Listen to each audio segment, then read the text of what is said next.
Hello, viewers. It's Friday, the 5th of April, the 5th day in the month of April, 2024. My name is Mark Godwin Iweajua, and we're here on our Friday update as we do it, the global world news, with my colleagues and friends joining me from different parts of the world.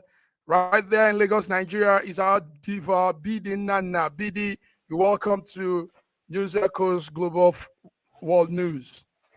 Thank you very much, Mike. Thanks for having me today. All our viewers all around the world, thanks for having you again today. I really miss you people. I've had a tight schedule with my network. It's been terrible, but I'm back now. Nice, nice. We miss you too. We miss you all those times. The network was shaky, but it's all good. Joining us also, BD, is my big brother, Ogbeni Olayinka Raji. Ogbeni Olayinka Raji, you're welcome to News Echoes Friday. Thank you very much. Good morning. Good morning to our global viewers. Good morning. Good morning. Yeah. Morning. Sister BD. It's been some time. Yes. Gentlemen, yeah, thank you, Raji. It's good to see you guys. Last time we had the time, error time shift. So yes. Well, but it's good to see you. Before we go into international news, let's have some update on the breaking news coming from the power sector in Nigeria. BD, maybe after you, Raji will tell us what's going on. BD, what's going on with the power sector and the increase in the hike that's coming on the tariff? Is that correct? Yeah, you're very, very correct. Yeah, the federal government just increased electricity tariff for what they call Band A customers. And the funny thing about this is this. If you're very in contact with Nigeria, you will know that we've been having problem with our electricity in Nigeria since this year alone. The national grid has gone down like 4 times. I'm telling you, this is just March. This is just April, sorry. The national grid has gone down for like 4 times. It's not steady. Now, the federal government have not even made any effort to fix this national grid that is always going down. We've not had a stable light. And then the next thing we had is that they've increased the tariff. And they say it's for Band A customers. Now, how do we determine the Band A customers? They say it's for people who have constant power for 20 hours. Do you understand? Now, probably you are living in a ghetto and your opportunity to have a constant power for 20 hours, then you pay 225 naira for 1 megawatts. Then this shows that if you're having that 20 hours in a day, you might be paying over 10,000 naira in a day for having light. Now, the problem is that how do we determine these grade A customers? After that was not enough, they made this announcement on 3rd, and by that 3rd, they've already implemented it. So it means like your opinion or your acceptance is not needed. They've taken their decision and they've implemented it. See, honestly, when I read that thing yesterday, I was just too weak for this country. I don't even know what to talk about again. Do you understand? It's terrible. Raji, is that the same? Is that the same story with your side? Is it how it is? But before then, let's welcome our coordinator in the UK, London, Fiona Akano. You're welcome to News Echoes Friday International Update. Hello, I'm happy to be here. Thank you for having me. Good to have you, Fiona. Yes, hi, Nikki. Hi, Saraji. Good. All right. Before we go into that news, like good we morning, said, Sister Fiona. Yeah, morning, Fiona. Before we go into the international, we're talking about the updates in our home. You can't be chasing the rat outside when there is fire burning in your home. Raji, what's happening about electricity and the fuel and the hike?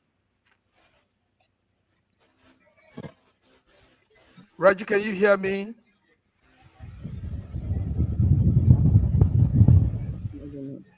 Raji is not getting us. Okay. It's, Yes. it's actually very, very saddening that a government, we have a government of robbers, armed robbers. I can hear you. Okay. I can, Go ahead. but can you hear me? Yes, we can. Yes, go ahead. Don't worry. We can Can hear you. We can hear you. And there's an I can issue hear with you. Okay. It's Okay. delayed. Can you hear me? I think There seems to be a latency in your. Okay. Yes. Yes. I think we have a government of essentially gangsters. Gangsters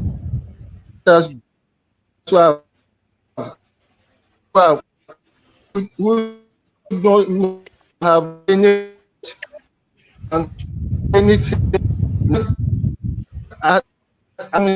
industry. oh dear. Raji, your stream is bouncing. We can't get you clear. I think we can figure out what you're trying to say. What we'll do is probably recheck your network, recheck your bandwidth. Fiona, welcome. Now, people just give us an update on the electricity situation, how government has increased the tariff, and they categorized it band A, band E. All is to just.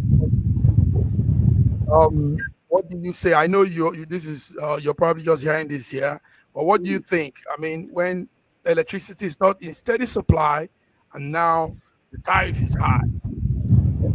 So to start with, I have been hearing about it because obviously it concerns me. I have family that I cater for back at home, so anything like this always worries me. To be quite honest, I think the first thing that shocked me was the fact that there's somebody in Nigeria that receives electricity for 20 hours a day. That was the first shock that I had, really.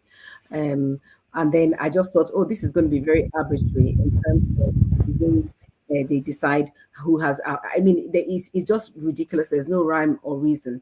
But I just looked at it that this is yet another way to frustrate the populace of our community. It's like they just think, oh, these people, they're having hard times. Let's look for additional things to make it harder. And because we are just a most incredibly resilient people, no matter what they do, we still bounce back. We still keep going. I don't think there's a more incredible nation than Nigeria, to be honest, because we face all these sort of things all the time, and somehow we still manage to laugh. We still manage to be jolly. We still manage to go to parties. We still manage to have fun because we're actually in the middle of a crazy situation. I have friends that are feeling a bit of, and when they tell me the costs, I'm just aghast. For them to now increase this. What I want to know is that when this increase happens, is there going to be an improvement with the output from the national grid? That's all I'm interested in. If they're going to do this increase and net, we're all going to see that the electricity supply is going to become stable after a time T, then I can even begin to hear the reasoning. But in as much as they're going to increase all these things and we're not going to see any difference in outputs, I'm not interested. It's just another way to frustrate us. Fiona, yeah. I like what you said. If it's a country where things work right. Sorry, Fiona. Can I come in there, Fiona? Yes. Okay, go ahead. We are always in that situation where we say if the increase is going to make electricity available, it's okay. We have heard this argument so many times. We heard fuel, and up to now we don't have any fuel supply.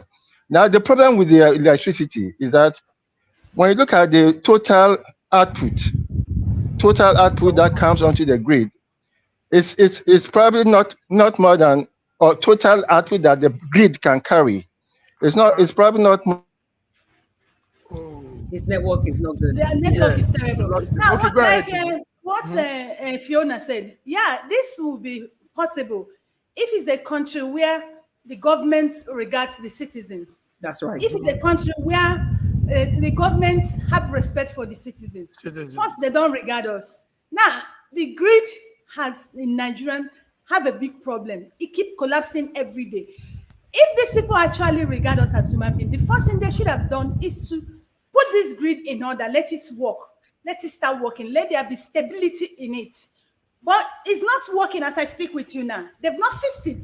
What Muslim Hosseini, the vice president of NREC, said yesterday when he was doing the press briefing, he said that they are working on it. You're working on something that's not stable. You're working on something that is not working. And the first thing you do is to increase the tariff. Do you understand? Now, another excuse, they said they want to save money. This was exactly what we had in fuel subsidy removal. They said they told us the amounts they are going to save.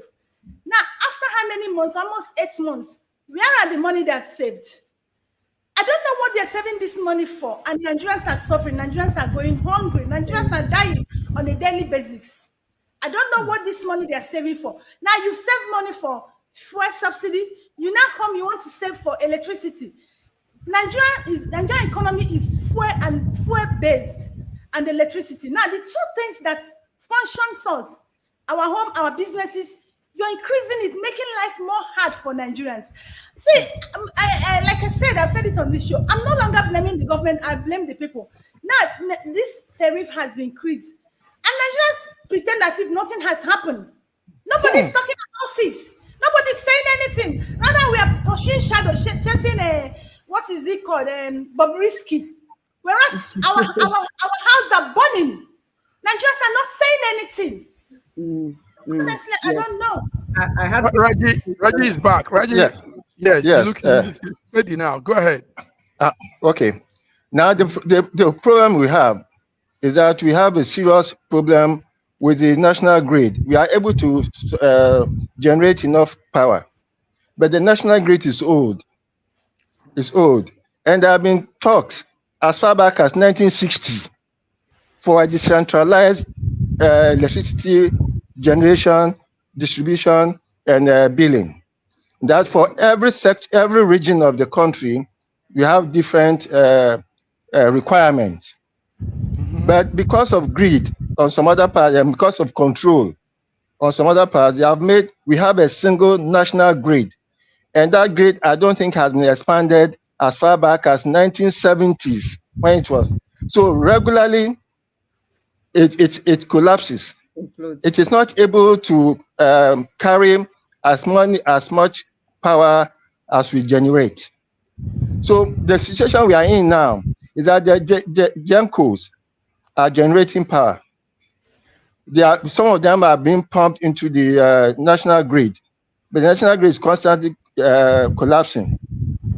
They are using their money to generate power. So the situation I see it is that the GEMCO are actually the people who are pushing for a rise in tariffs so that they can cover their costs. Viewers, we have numbers of viewers joining us. Let's make them know what we're discussing. Today's global international news, but we're giving updates, breaking news from our country, Nigeria, on electricity and the new high tariff. Viewers, take note of this because it's a serious issue. We need to talk about it. So Nigerians are complaining. Federal government of Nigeria, if you're listening, listen very well. Things have to be done well. We can't be going back when people are going forward. We can't be doing this push and pull kind of economy and carrying the people along. But before then, let's also bring in our man from Moscow, Russia, Godwin eBay, the NIDO chairman for Moscow, Russia. Godwin, how are you? Fine, thank you. Good day, panel. And good day, viewers. Thank you for tuning in. Yes, guys, it's International Day, but there's a breaking news and we need to talk about it. So Raji is giving us the update. BD is giving us the update, how the federal government has increased the tariff of electricity when there is no electricity. Imagine making somebody pay for something when it's not available. Can you beat that? Fiona, will this not increase the rate of people wanting to get out again? Will this not add more frustration on Nigerians and say, listen, this jackpot thing, they've always said it's time to jackpot and all that. Fiona, what do you think? I think that especially the younger Nigerian demographic are always looking for ways to escape. I mean, there's some people that are definitely are there to fight the cause and are willing to stay back and see what they can do to improve. But obviously, amongst many of the youth, I mean, I have a family of 4 cousins, and all of them, I mean, 2 doctors, one's an engineer, all of them have left, which is unfortunate because these are the brains, these are the future of Nigeria's tomorrow, and they're leaving in their droves because they can't cope. I had one that wasn't being paid. He's a doctor, he was a consultant for that matter. He was not being paid by a government hospital in Nigeria. So at the end of the day, you know, I can understand the frustration that there is in things like this, and you know, we just hope for the best. As for the hike in the power tariff, it's absolutely ludicrous for, as you said, a commodity that we don't even receive. You know, as I said, I was shocked to hear that some people receive electricity for over 20 hours in Nigeria. I was shocked because I can't remember when last that happened. Maybe when I was a child, I had that experience in Nigeria. You know, so, but Nigerians are such a resilient people, unfortunately. We are actually... They are not resilient. I think we are timid. We are timid, we are docile. I think actually we're actually resilient. I don't think it's about timidity. I think we're actually resilient. I think we just say, you know what, let's just get on. And I think if I speak to what Ms. Bidi said, I think that's actually the problem, that we're not ready yet, because this cannot continue. This cannot. Okay, this situation gentlemen, cannot continue. Thank you, Fiona. Gentlemen, let's go back to the main topics for today. So we keep us updated before the end of the program, right? Oh, sorry, I want to add something on that. Go ahead. I want to add something on that. I think everyone is saying, I think everyone is right in a way. For example, Raji sees it as timid because they are not on the streets, maybe expressing their displeasure at the hike in prices.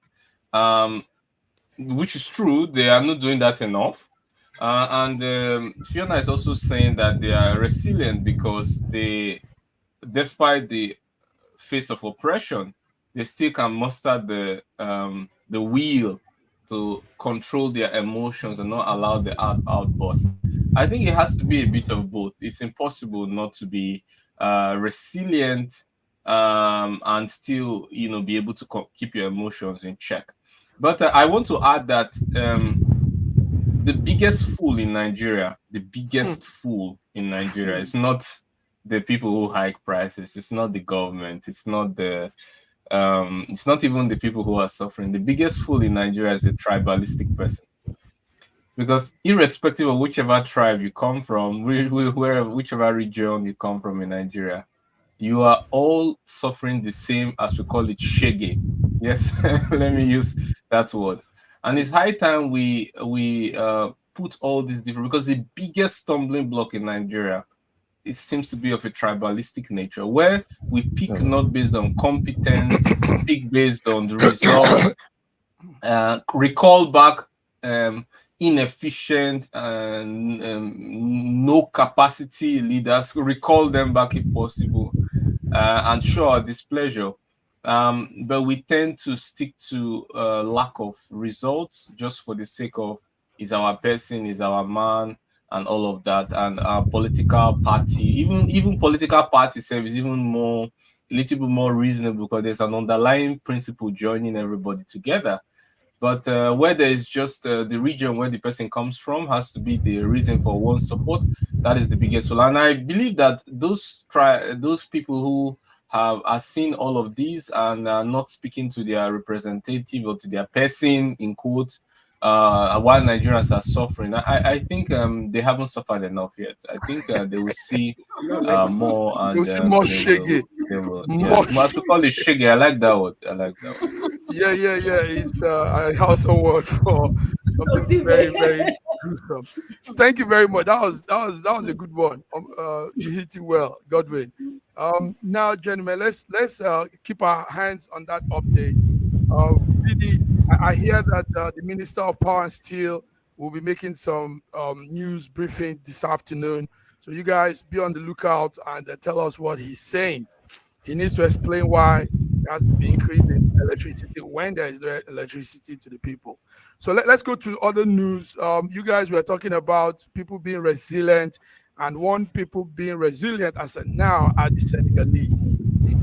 They fasted so much, but now they've chosen their president, a young man, and the young man has also chosen his friend as his prime minister. We're talking of the inauguration of Senegal President Diomaye Faye. And now he has taken his friend Sonko. Sonko, that was in prison too, has now become the vice president. So let's talk about this country. These are now young people coming on stage for the first time in Senegal, and I think even in some decades now, the first time we're having young leaders in Africa. When we used to have young leaders was when they were military leaders. Is that correct, Raji? Raji, tell us, what do you know? No, it's not correct. It's not correct. Nkrumah was young. Nkrumah was young. Awolowo was young. All those people were young. They were all in their 40s. Awolowo was never a president. He only was. Tafawa Balewa was young. Nkrumah, yes, but if you look at the age difference, was he Leopold Senghor was young. Leopold Senghor. I think Massive Mark meant in this 21st century. Okay, exactly. As a matter of fact, the last president of Senegal was young. No. After Waye, the guy who is just leaving now, was young. No. He was in his late 50s. That's not young. I'm talking of these guys that are 40s. These boys are 40, 44 maximum. Agreed. That's what I mean. And take note that in Africa, the young ones were all military leaders. I mean, back in the days, we had Buhari and all these guys. They were 25. Gowon was 25, actually. But we're talking of a democratic system now in Africa, and behold, these two young people have come forth. So what we want to say about that is, will they be able to do what is expected? The Senegalese will be looking up to them to change, bring a lot of new reforms, bring good policies that will change the country, increase their GDP, bring jobs and all these things. Godwin, are you following that story? Yes, I'm following. Yes, I'm following. But I would like to talk later. Let others speak. Okay. Okay, yes, go ahead, Raji. Raji was going to say something. Raji, go ahead. Yes, you see, it's all right to have hope, and to have hope in what you call the youth, because I do not think that just being a youth is sufficient. Is sufficient for you to make any difference. We have had youths who have messed up entirely and completely, and we have old people who have done very, very well. So don't let us put emphasis on youth. Let us put emphasis on the quality of their leadership when they come in. And if what I read about the two guys who are now in power in Senegal, it shows that they come from a very progressive, revolutionary background, and they are going to make a difference. I'm sure they will, and I pray that they will make a difference, and they will make us proud, being blacks, being Africans. Very good. Being blacks, being African. While we're still talking today, take note, guys. Today is Senegal's Independence Day, and independence has brought forth some new young breeds. Yes, they actually say there is wisdom with the wise, with the age. But lately, the new generation is trying to rewrite that proverb, that riddle. You know, they're trying to say, no, these old people need to stay back. Let's have new mind, new ways of doing things. Fiona, Tinubu was there to also witness the inauguration ceremony. This is a very, very old man that has come to witness a young, like a grandson, being president, and some things will be running through his mind. Like, I mean, obviously, he will be thinking because he now has to parley with this young man being ECOWAS chairman. He has to relate with him in some decision and some things. So how will it be for the young people and Senegal new leaders, young people? How do you put this together? What's your take on this? I think the audacity is in the hope that the youth will bring about a fresh brush of investment and things like that. I think their alliances with I think Dr. Gordon has mentioned before Russia and things like that. I think the alliances will change, and hopefully that will bring forth a new dispensation. In terms of that Tinubu went for inauguration or not, I don't, he should go for, that he's a president, that's what he should do. For me, I think that we start to have hope in people like Dr. Kamone, who is in his 40s, and if I'm correct, he was an ADC. What was he? I think he was ADC presidential candidate last year. So we have young people like that who really are capacity builders, who really understand play, who are business professionals, who are investment professionals, who understand how these things interplay. And hopefully the older generation will give that kind of generation, the opportunity as the time goes on.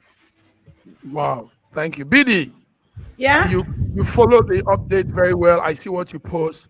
So what's your take on the Senegal new leaders, young men, young people like you, and seeing yourself on the stage? You're like seeing your peer, your fellow on the wall stage. How does that make you feel?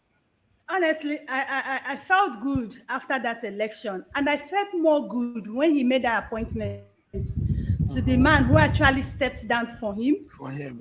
He understands that he needs people of like mind to push Senegalese forward. See, I see Senegalese rising up in the next 4-5 years. I see them making a great change.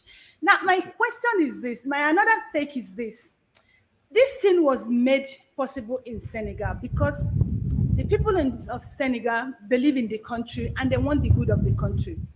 Because if not, that guy wouldn't have won that election. I'm telling you, they have everything to rig that election or to give it to their preferred person. But they allow the will of the people prevail. They allow the people mandates stand. They didn't allow the international body to interfere like they always interfere in African politics. So that alone is it for me. I'm telling you. And our president was there 2 days ago to have a handshake with him. Bola Ahmed Tinubu. Yes. My message to him is that let him be focused. Let him be focused and let him do African thing, because from his first speech, he was actually speaking about uniting Africa. He has everything to do that. He has everything to make that happen. I want to see that happen from Senegal. Thank you very much, BD. BD, good one. You really updated us on that whole thing. Let's go on a small break, guys.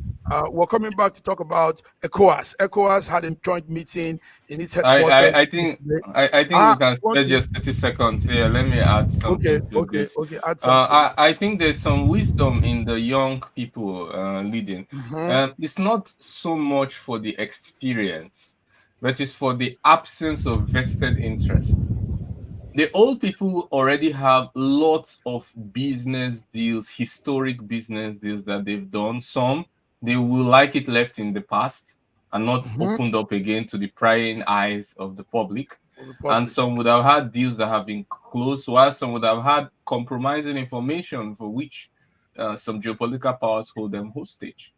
Or maybe they could even have younger generation, children or grandchildren that are seeking visas from some of these countries, or are in educational institutions in those countries. And so they care about the kickback, the diplomatic kickback of this country. So they are held by the throat most of the times, the older generations, because of their just simply history.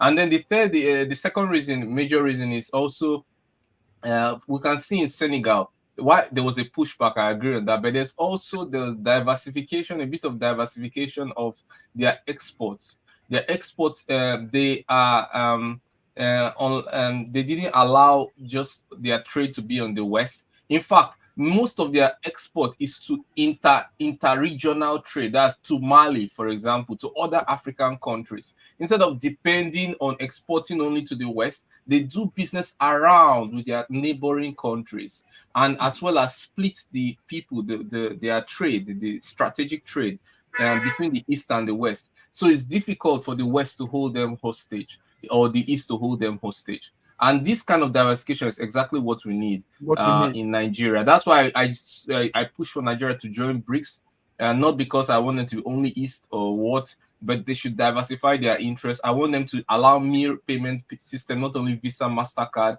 I want them to allow Russia more into defense deals, military deals, so that they just balance out interest and they're able to negotiate better with all parties.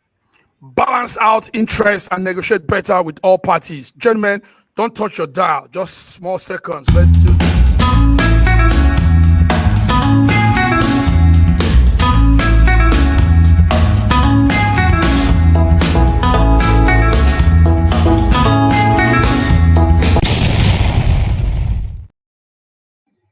Now listen to this.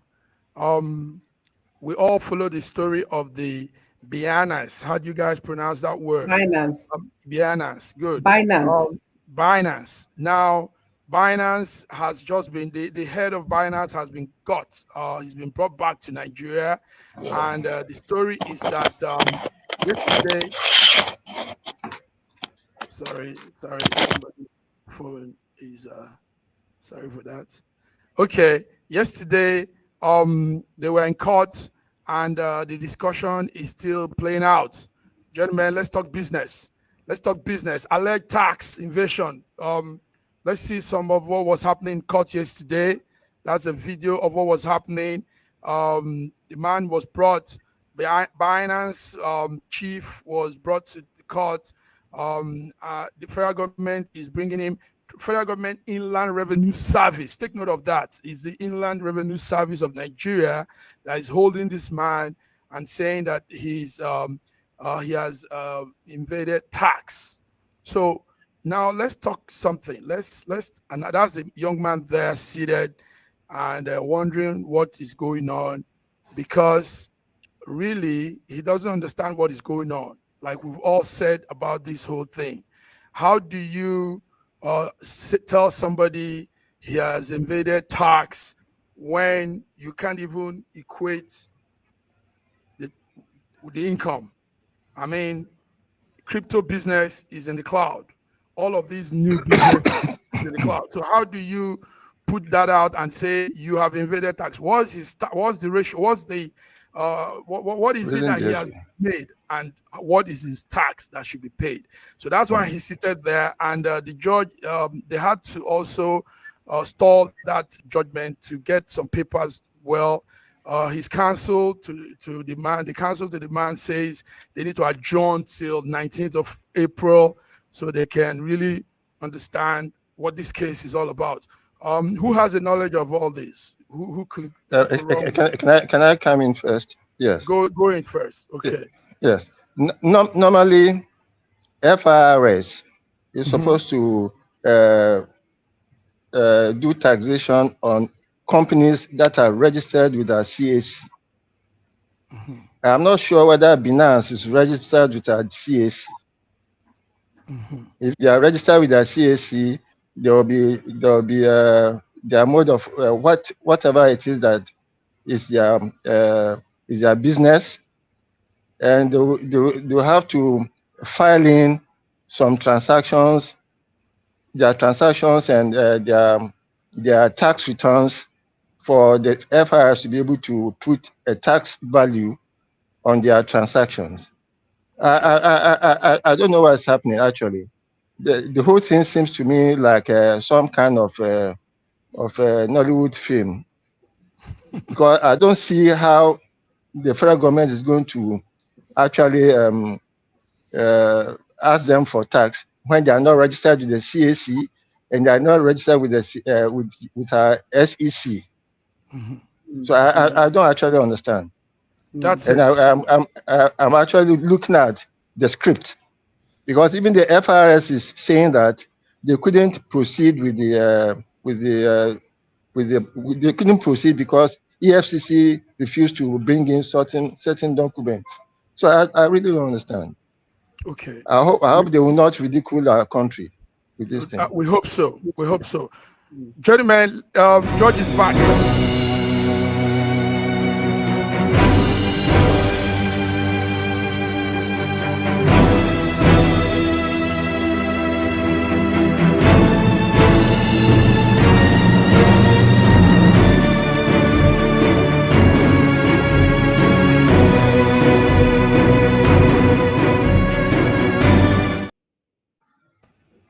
George, it's good to see you. I was trying to bring you in, but your network was not taking it. George Chuku from Toronto, Canada. It's good to have you with us. Can you hear me? George, we can hear you. Okay, let's go with the news. Can you hear me now? Can you hear me now? Yeah, we can hear you now. Yes. Good. Oh, thank you. Okay. Gentlemen, let's have the Israel-Hamas update. Yesterday was a serious day in the Israel-Hamas issue. GPS was disabled, and a lot of that caused a lot of problem across the swaths of Israel. I don't know if you guys understand. You know what GPS is? Yes, we all know. Global Positioning System. It's a satellite-based radio navigation that America controls, and that with that GPS, a lot of data transmission, a lot of things are being operated, telephone, internet. So yesterday in Middle East, they had to switch it off. They had to switch it off, and it affected a lot. Also, this was coming in the view that Iran was responding to a strike in Syria, and a lot of things were just pulling out yesterday, while the Ramadan season was still running. Who has update on all of this? GPS disabled, tension arising in Iran, Israel saying they've also killed some senior generals from Iran, and all playing out on the time in the season of Ramadan. Yes, Godwin, go ahead. Yes, there's a lot I have to say. First of all, today in Iran, they're celebrating Day of Remembrance of Palestine, the struggle. So there's a lot of people on the streets with Palestine flag. Some of them are also with Israel flag, burning it or tearing it apart and something like that, demonstrating their anger as well. On the flip side, it's clear that violence begets violence, right? Israel has a right to self-defense, so does Iran, so does Palestine. And the attack on Iranian embassy, if it was done just at the beginning of the October 7th, the whole world would have been okay, well, it's a kind of tit for tat. I think let's try to de-escalate. But after over 30,000 people are dead in Gaza, and then you go to bomb Iranian embassy in Syria, you are chewing as much pound as you can bite, and obviously it's not everyone understands quite clearly that it will not be without a reaction from Iran and its proxy. Okay. No, that's not all. Also, the GPS, turning off the GPS is only effective for non-state actors. State actors who have satellites in space have their own navigation system, or can negotiate with other states to use other. For example, turning off GPS for Russia will be a joke because it has GLONASS, or China Baidu and Baidu. So it's for cheap drones that use the general GPS that these are effective for. But if Iran is going to use a satellite or get geolocation from a state actor, then obviously can bypass all GPS. More effective would have been something like electronic warfare systems, which I believe Israel has. and many state actors have right now. For example, in the center of Moscow, GPS doesn't really work so well because it tries to destabilize any potential drone that could be collecting geolocation data. So this is from my experience of being in a country where there's a special military operation going on. I can tell you, like, that's the limit of this action. Oh, thank you. Well, it's coming on a day when, in fact, right about now we're talking, today, Friday, there seems to be more outrage in that part of the world. And the GPS thing is because Israel is responding to what they say might be a reprisal from Iran. And George, you're there. What's your views on all of this? I know you used to say this yes. Let's hear you, George. I used to say what? I'm not putting words into your mouth now. Anyway, listen. The question is, if the GPS was turned off, or IDF was turned off, who turned it off, and for what purpose? Was it an interruption from the satellite system by somebody? Because a day before this, what was reported that that actually Israel was using drones only and AI soldiers, to just navigate and just destroy a lot of things. And they say that thing is about 97% accurate. So sometimes up to 13%, it could just kill the wrong people. So I'm believing that some kind of way that this might be the reason why this thing was turned off, because just a day before, you remember when the aides from US were killed, and they just kind of got upset a little bit, and it was being reported that the reason why this was happening was simply because the system that they are using, they are able to, basically, usually you can have human effort on the ground, to help with that, but this one they're using completely the navigation system, and they're using the AI soldiers, in short, to strike. So what I believe is that maybe this is a reason why this is happening. And yesterday also, what happened with the US? Yes, US is we're coming a little bit. We're coming to that now too. Yes, Biden said Israel must prevent civilian harm in Gaza to keep America supporting them. I know this is good news for Godwin and Raji, because it looks like they will be cutting off support to Israel. America will be cutting off support, and it will actually be almost impossible. They can threaten to do so, but you have to remember that when it comes to allies, like Israel is like America's younger sister. So whether we like it or not, it will be very difficult. The only thing is, there is a division, what I call division between Israel and US, the political system, and then, this warfare that is going on. One major problem is that the more, Benjamin Netanyahu continues to do what he's doing, and this is not by the advice of, the White House, because they want him to stop. The world is looking, and things are happening, and politically is weakening, the position of the Biden right now. So that's why he's coming out strong to make sure that this thing stops. America had wanted them to stop for a long time, but Bibi is doing his own thing because he wants to prevent himself, from being charged or whatever. Most of this warfare is personal now. America just sent armaments of more than $188 billion to Israel. So it was pre-approved. They are speaking. No.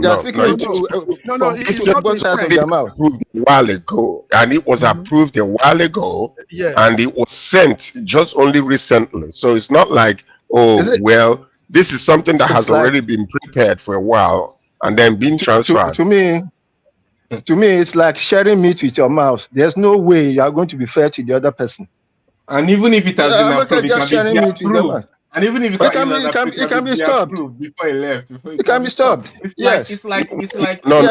You see, it's almost like when you're operating with a system, you gotta understand. Sometimes as humans, we are staying. Things are happening daily. Things are already been prepared and ready to go, and we don't know. So let me tell you something. when it comes to politics and all those type of things, we can talk about it. Don't forget there are many departments that are handling this. It's not only the judiciary or the this thing. So it was approved a while ago, and then approved to go, and it had to go. So from a human standpoint, something might happen today when something was already on the way like 2 weeks ago. Not necessarily. There's logistics. Sorry, you talk from a human standpoint. There's logistics. There's central control. Hold on a second. Hold on. Hold tight. What I'm saying is this: as an oppositionist, okay, you have to say that, and it's all well received. But when it comes to practicality of how the government works and how things work, that's how it's supposed to be, and it's already done. Wait, George, you are right. Sir George, you are right. I'm not saying you're not right. In an aspect, the aspect you are right is that Israel is a very strategic interest of the US and to control the Middle East mostly. And Israel has a very strong leverage over the US government. We also know that's not a question. What I'm saying is that if the US really wants to pull out of something, it does not have any stumbling block. The US has pulled out of so many deals that it has signed, whether it's the Intermediate Nuclear Force Treaty, the INF, the Paris Climate Accord, even the Minsk I, Minsk II Agreement to Army. There's nothing the US can pull out of. Even today, last week or last 2 weeks, when the US abstained from the UN resolution calling for the ceasefire in Israel, it still did not vote for it or use his veto power. He just abstained because it's Israel. So we know the leverage. Exactly. We know the leverage. Anyway, gentlemen, they have the ability to if they want, but they won't. It's now going to come very strong. Biden is facing pressure on himself to. He's going to come strong now. Biden says Israel must prevent civilian harm in Gaza so that the support. Still listening to that too. We'll go. So let's leave it as it is.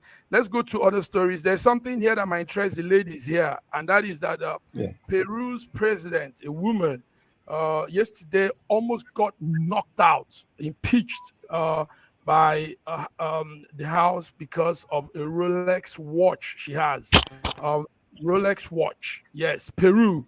Peru is right there in South America, and somehow the president said she fraudulently. I think it's something to do with some financial fraud. Had some expensive wristwatches, Rolex, and some other wristwatches. Now she missed being impeached. Women, ladies here, how do you feel when you see your fellow gender? We thought the women would pull out better in leadership. Now we are seeing a female leader getting involved in financial embezzlement and all that. And now she almost got axed yesterday. Fiona, Peru woman. To be honest, I don't understand, that she's involved in some financial impropriety is not the beginning or end of anybody's life. I mean, if we look at all the men that rule across the world, they're all in. So I don't know why we're making this big song and dance over the Peru leader. You know that's big news. I don't know why you're saying what a man can do. Like, you know that I'm going to say what a man can do, a woman can do. Absolutely. So that she has a Rolex watch. I mean, she has about $500,000 worth of expensive jewelry. To me, I'm thinking, well, and I don't really understand. To me, that is a news item. It's just that it's a news item.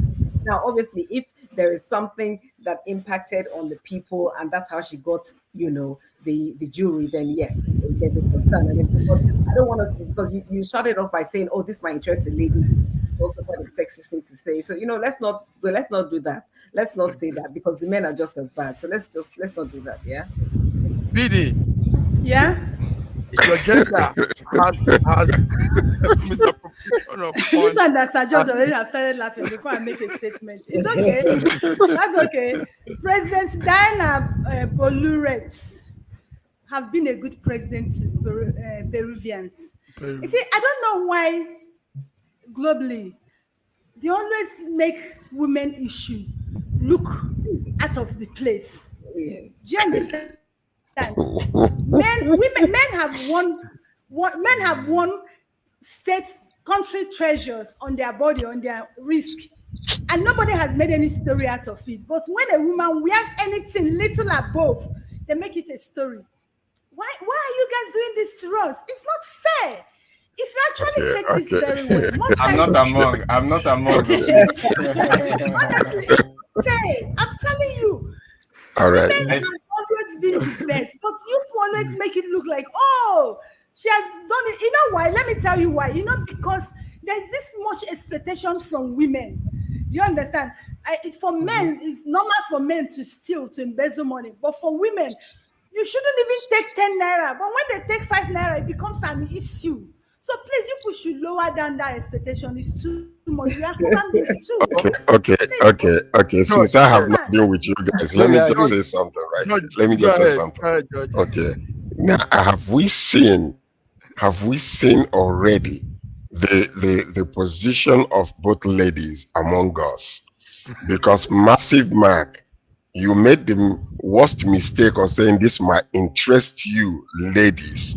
You should have allowed a neutral atmosphere to exist so that all of us can contribute fairly and equally and equitably. But you have messed up the whole ground right now. The point is, this woman used to earn only $1,000 per month. Yes, that's okay. Can you imagine that?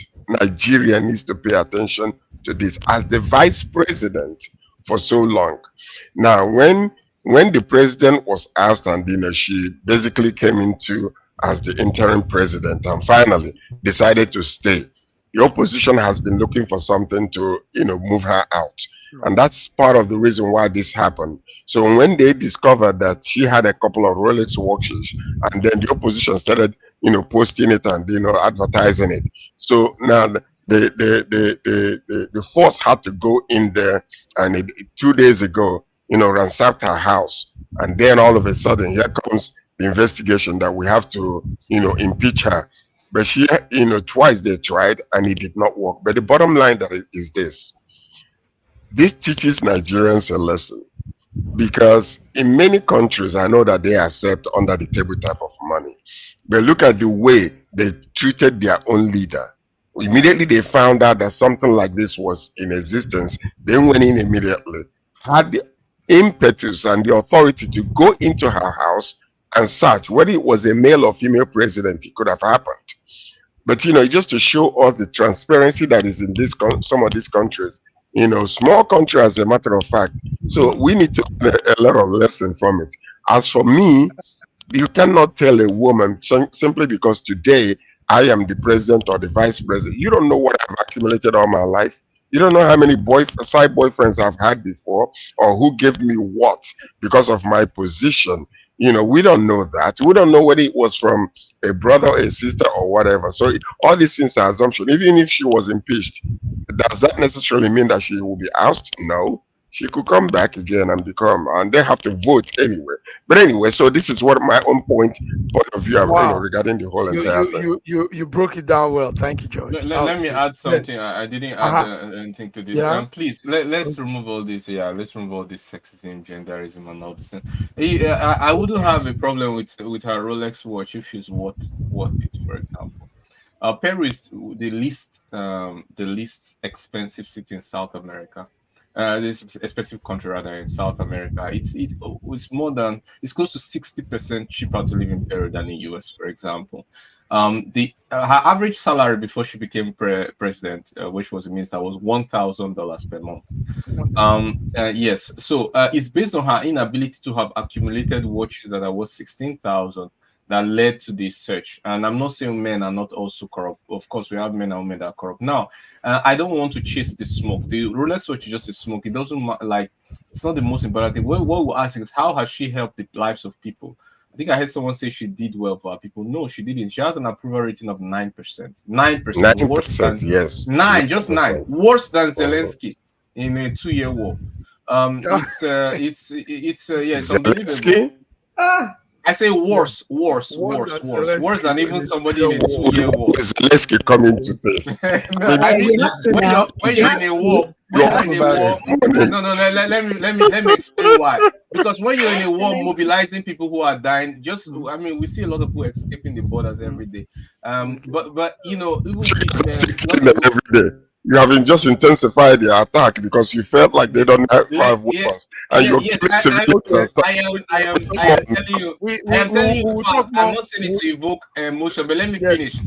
She has 9% rate, and she wasn't elected into power. She came into power because the president was arrested and impeached. She was the vice president, and even while she was vice president, she faced impeachment twice, and she succeeded. She escaped impeachment twice before this final one. So she has never been popular even before she became president. Thank you. We'll talk more on. We need to come to Zelensky next time, Godwin, because of the truth, Israel scaled up its attack on Ukraine and is warning. Russia. Sorry. Russia scaled up its attack on Ukraine, and there's this one for weapons and all that. So we need to come to that discussion. But to wrap it up today, guys, there is I don't know those of you that follow rock music, the one with the loud guitar, metallic guitars and all that. Anyway, there's a group. There's a rock group called Kiss. I used to follow Kiss back in the day. And Kiss has sold all of his songs. It's called Catalog for 300 million to a music investor in Sweden. Now, why I'm bringing up this topic is because somehow we need to bring this idea to Africa too.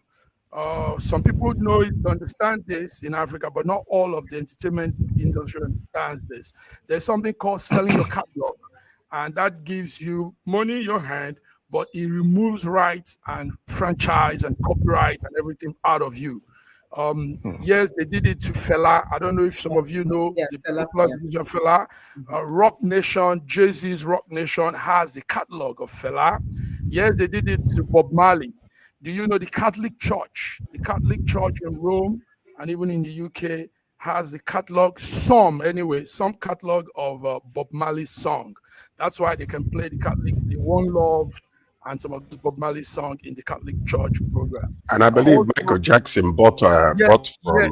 Yes. No, Michael bought from Elvis, from McCarthy. Paul McCarthy. Paul McCarthy bought it back again. He took it back from him. So, but we're saying this to our viewers, African viewers, to understand the big thing it is in the entertainment business, how you can make your products valuable, your songs, your content, and attract investors, and that is what is also ruling here in the West. It gives their entertainment industry big value because somebody could put a bid on your content. So but first you have to be very popular. It doesn't really need to be popular. It doesn't really need to be popular. It's good content.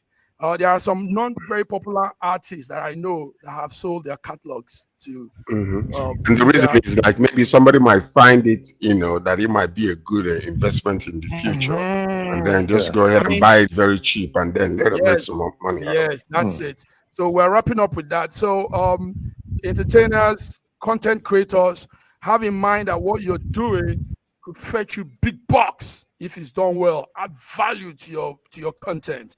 Make it intentional. Guys, you know something I observe with Nigerian content creators? They play with everything. Meanwhile, what they are doing is big business. So let's take everything serious. Let's be serious about our content creation. And on that note, guys, I don't know, anybody, you all want to say something to wrap this up? Seconds, 10 seconds, talk. Godwin, let's start with you. What do you say? General, anything? Well, I hope for the best for Nigeria, and considering the sufferings, the difficulties we are facing, especially with inflation, and I push for better trade, bilateral trade between Russia and Nigeria and other parts of the world. Good one. Didi. Yeah. Okay. Didi. Yeah. I want to say, Nigerians, it's high time we stand up, confront our governments, and demand for accountability to fix this country. Our grandfathers ran, our parents ran, we are running. Not just that we are running, our children already ran, because many of us in my age grade, they take their children abroad to school. And our children, our grandchildren will run. We can't keep running to the country where people stood and fix their country. We need to fix this country because it's getting out of hands. Yes, I am particularly against the triple tariff hike in tariffs that is happening, because even before then there have been a willing buyer, willing seller arrangement that never worked for the buyer. That never worked for the buyer. The volume of electricity generated in this country that can be carried by the grid is not more than 500 gigawatts, and there's no going to be any increase in the electricity. So all the what they are trying to do for us to extort, what I see is extortion and putting the people under pressure. And it is high time Nigerians stood up and spoke that this extortion is enough. Enough is enough. We are not resilient. We are being dummies. We are being dummies. We are being stupid. We are being timid. Let us stand up. Okay, George. Thank you. Sorry for my strong words. Anyway, listen, I just want to say something. Yesterday, was it 2 days ago or yesterday, Tinubu signed this students' loan situation that they just signed. Yes. And then they're talking about that he is the father of education in Nigeria. And then they're talking about this is for both for the poor and the rich. But the question is, what are we doing about those that have graduated in our country with no jobs? Where pressure is putting them, they're turning into terrorists and thieves and all that kind of stuff. And some are even starting business. So what are we going to do about that? Is it educating people and they come out with no jobs and they become terrorists? Is that what we're going to do? So one thing that I need to understand from this present government, a little thing will happen that they're supposed to do. They want praises, but do what you are leaving behind, because without jobs, education is nothing. You know, you can do all you can, you know, I mean, you can give them free education from elementary to PhD. But if they come out with nothing, no resources, no jobs, no industries to work in, no infrastructure, nothing, what does that do for you?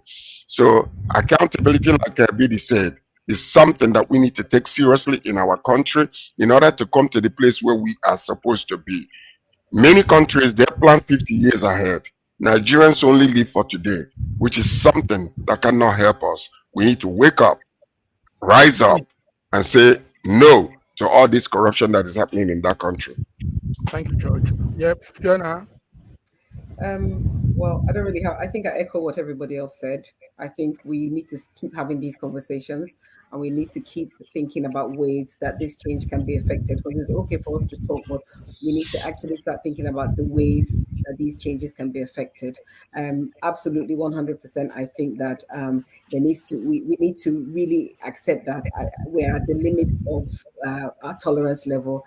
And I think it's really about time that we start to push back on all these things. Life has become quite unbearable for people on the ground. And I was having a conversation with one of the panelists yesterday and talking about my own fear about going home in the next few weeks, because I just can't imagine what's going to be like, which is not really a good feeling, you know. So I'm hopeful that, you know, with these conversations that we can start to agitate for some kind of change and some kind of progress. And also have a good weekend, everyone. Thank you very much, gentlemen. Sorry, just one thing for Monday. I want to say we should prioritize it, because for diasporans, the price of passport has increased by 60%, and it now requires NIN number, yes, which in many countries there's nobody issuing NIN number. In Russia, there's no one place where NIN is issued. So nobody can renew passport in Russia. Nobody can go for extension if they don't have NIN. Newborn babies that are born in Russia cannot get passport. Their fingerprint cannot be connected. Talking about the name, Godwin, I'll talk to you behind. Yes. Talking about the name, I'll bring to you an arrangement. So let's see how that works out in Russia. Yes, it's good. Gentlemen, we have to go. Viewers, thank you for tuning in. SSM News Echoes today has been a very, very intense one. This is Africa's in diaspora and at home leading English network, one of the most respected, trusted source of your news updates. And we've just put it out today on our Friday global news updates. Guys, have a beautiful weekend till we come on Monday. Bye-bye. See ya. Bye, man. Bye.